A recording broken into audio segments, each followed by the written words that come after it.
Todos hemos oído hablar de la burbuja inmobiliaria que hubo en China desde la implosión de la promotora inmobiliaria Evergrande. Las restricciones que impuso China en el año 2020, conocidas como las 3 líneas rojas, se convirtieron en la aguja necesaria para terminar de pinchar esa burbuja. Este lunes, la Tribuna de Hong Kong ponía punto final a esta agonía inmobiliaria anunciando que se iba a liquidar esta empresa. Liquidar una empresa es básicamente confiscar todo lo que tiene e ir entregándoselo a los acreedores, es decir, las personas a las que Evergrande debe dinero. Pero aún está en el aire qué pasará con las propiedades de China continental, que es donde tiene la mayoría de las propiedades, pero todo apunta a que no va a tener ningún rescate. Durante los últimos 3 años, esta inmobiliaria ha estado generando enormes dolores de cabeza al gobierno central, pero parece que ya se empieza a vislumbrar la luz al final del túnel. Se ha dado un paso importante ya que se han quitado un muerto de encima que llevaba agonizando estos últimos 3 años tratando de sobrevivir a cualquier coste. Pero lo inevitable ha llegado, dando pie al inicio del final de este problemón inmobiliario chino. Después de leer esta noticia, muchos comenzaron a llamar esto como el Lehman Brothers chino, debido a su enorme tamaño y las consecuencias que puede traer.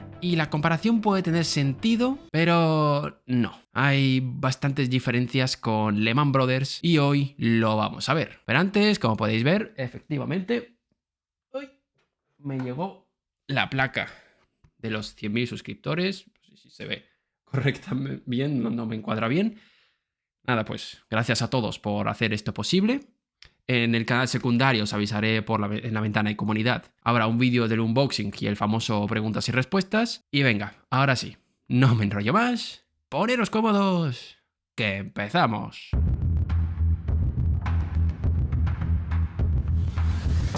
La promotora Evergrande fue catalogada como la inmobiliaria más endeudada del mundo, con una deuda que superaba los 330.000 millones de dólares. Esta empresa fue fundada el 8 de febrero de 1997 con sede en el distrito de Nanshan, y aparte de su negocio inmobiliario tenía más proyectos como los alimentos, agua mineral, vehículos eléctricos o deportes. Pero bueno, lo más importante era el sector inmobiliario. Sus problemas podríamos decir que tienen 2 orígenes. Uno, la incompetencia de sus dirigentes, evidentemente, y 2, las políticas de los gobiernos locales. La burbuja inmobiliaria empezaría a inflarse en los años 2000 y la clave para entenderla está en la palabra incentivos, que es la forma de trabajar que tienen los gobiernos locales chinos. Después de la crisis del 2007, la única vía para conseguir ingresos para estos gobiernos locales era mediante la venta de infraestructura, contribuyendo en este incremento en el valor de la tierra, el cual se triplicó en el año 2009 y siguió con una tendencia al alza. De esto hablaremos largo y tendido en un vídeo que haremos exclusivamente del sector inmobiliario chino, ya que tiene mucha tela que cortar. El gobierno central tardó en darse cuenta del problema.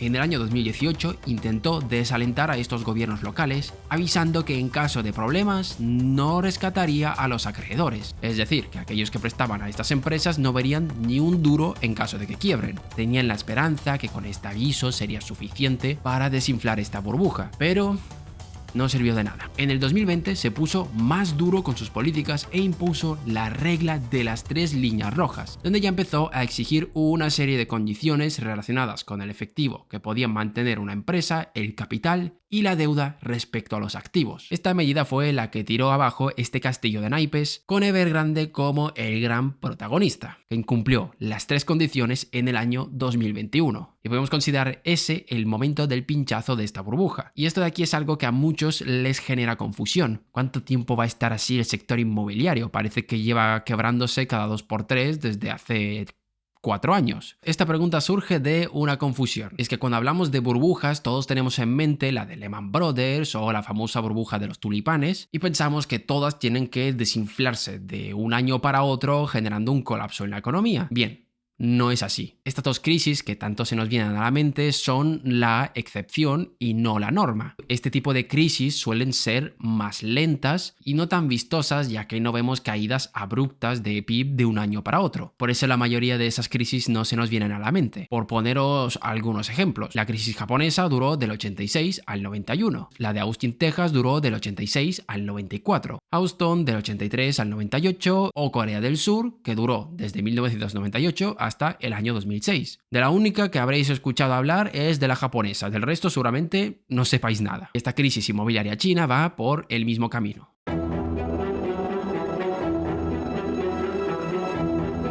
La vivienda ha llegado a representar más del 20% del PIB chino. Se estima que las propiedades en China tienen un valor de 42,7 billones de dólares, un 21% del total mundial. A ver, esto en parte es normal teniendo en cuenta la población de China. Y lo que todos anuncian es si esta liquidación de Evergrande generará un efecto Lehman Brothers. Y como ya os adelanté al inicio del vídeo, no. A ver, cuidado con interpretar las cosas, no estoy diciendo que no va a tener ninguna repercusión. En primer lugar, es una crisis que no va a tener repercusión directa a nivel internacional, ya que se trata de una promotora que se centraba en el mercado interno. Aparte de esto, China no tiene un impacto tan grande como por ejemplo Estados Unidos en los mercados financieros. Los precios mundiales de las acciones responden de manera notable a los shocks macroeconómicos chinos, es decir, que lo que pasa en China importa, pero el impacto es aproximadamente la mitad en comparación con los Estados Unidos. Es decir, que lo que pasa en Estados Unidos mueve más al mercado que lo que pasa en China. Donde sí que puede haber impacto es en los mercados emergentes, concretamente aquellos donde China compraba sus materias primas. Todo el sector inmobiliario requiere de un montón de recursos, acero, hierro, etc. Y todos los países expuestos a China con sus exportaciones pueden verse afectados por esta crisis. Pero más allá de eso, el impacto internacional no será tan grande. Es más, Estados Unidos ha hecho más por crear efecto contagio por la crisis china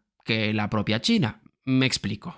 Al subir las tasas de interés, la Reserva Federal provocó una fuga de capitales de los países emergentes, y los países próximos a China empezaron a estar más expuestos a lo que pase en el gigante asiático, haciendo que muchos de sus inversores decidan irse de ahí.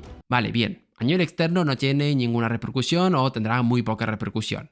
Te lo compro. ¿Pero se puede comparar la caída de Lehman Brothers con esta de Evergrande a nivel interno? Aquí puede haber más similitud entre ambas crisis, pero primero hay que comentar una diferencia bastante notable. Durante la crisis del 2008 había el problema de que se hipotecaban personas que no podían permitirse pagar esa vivienda, incurriendo en muchos casos en impagos. El caso de China es prácticamente lo contrario. La mayoría de las personas ya han pagado sus casas, es más, las pagan por adelantado, y el problema es literalmente el opuesto, que han pagado ya la casa pero la obra ha quedado paralizada. Y es que el pagar por adelantado era el modo superandi que tenían las empresas inmobiliarias chinas para poder aguantar durante tantos años.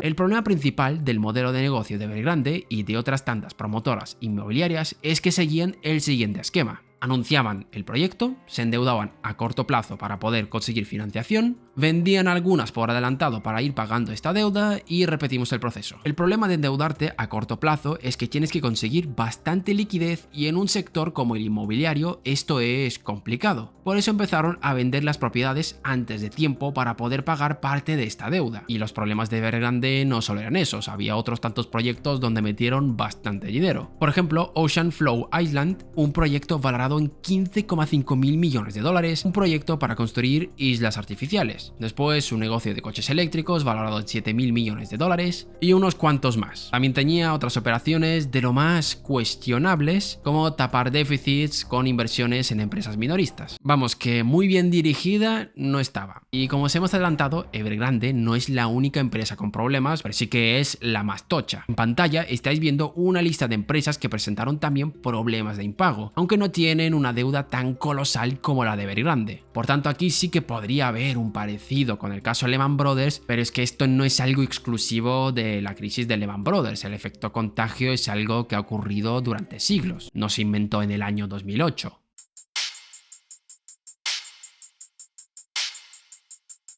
Por último, hay que comentar las acciones del gobierno para tratar de llevar esta crisis. En primer lugar, el gobierno trató de dar apoyo permitiendo que los gobiernos estatales emitan bonos por valor de hasta 1,5 billones de yuanes para refinanciar la deuda y también se rebajaron los tipos de interés. Para poner en perspectiva el valor de estos bonos, se calcula que la exposición al sector inmobiliario podría llegar a 58 billones de yuanes, como estáis viendo en pantalla. Este bono, para aliviar crisis puntuales de liquidez, está bastante bien. Otras medidas para tratar de contener la sangría fue la de imponer precios mínimos. Estamos acostumbrados a que se impongan precios máximos y tiene hasta cierto sentido decir, oye, no te pases con los precios y te los topamos aquí. Pero un precio mínimo, no permitirte bajar los precios, ¿para qué se hace? Esto tiene la finalidad de evitar entrar en lo que se conoce como la espiral deuda-deflación. Una empresa tiene una deuda y a la vez tiene unos activos que le permiten pagar esa deuda. Los precios bajan reduciendo el valor de esos activos, obligando a las empresas a venderlos antes de que bajen aún más. Esa venta masiva hace bajar más los precios y entramos en una espiral. Para eso se implementaron los precios mínimos en China. Gracias a estas medidas se consiguió amortiguar el golpe, no evitarlo, pero sí que hacer que el aterrizaje sea un poco más suave. Y hemos dicho que el sector inmobiliario representa un buen trozo del pastel del PIB chino, pero hay que decir que algo positivo tiene la economía china y es que está bastante bien diversificada. Al menos lo suficiente para evitar que el colapso de este sector inmobiliario se lleve por delante la economía china.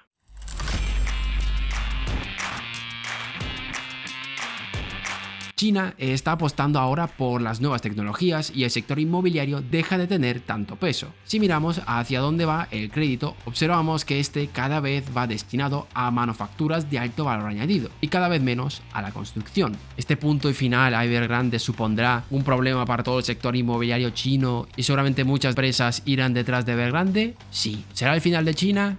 No. ¿Y sobre la duración de esto? ¿Quién sabe? Hay quienes estiman que este sector inmobiliario chino puede estar de capa caída al menos 10 años. No es nada raro si tenéis en mente los ejemplos que os he puesto, pero en cualquier caso, esta liquidación de la empresa Evergrande podría ser el inicio del final de la crisis inmobiliaria china. Y hasta aquí el vídeo de hoy. Dejadnos en los comentarios qué os ha parecido, cuánto creéis que va a durar esta crisis inmobiliaria de China. Leemos vuestras respuestas, gracias por vernos. Un día más y nos vemos en el próximo vídeo.